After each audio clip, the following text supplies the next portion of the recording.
What is a famous landmark in your hometown?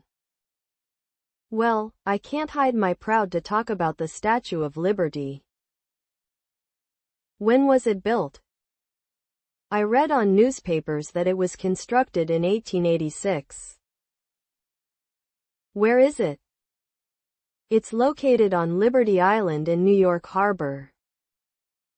How does it look like? That's a woman, known as the Roman goddess, bearing a torch and a broken chain lies at her feet. What was it made of? The main material was copper.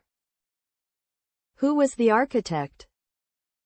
Mr. Gustav Eiffel, who also designed the Tower of Eiffel. What is special about it? Actually, it was gifted to my country, the USA, from the people of France.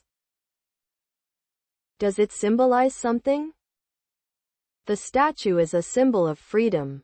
We all love it and are so proud to share with international friends about it. Does it attract many tourists to come? Yup, it attracts 4 million visitors each year according to the statistic.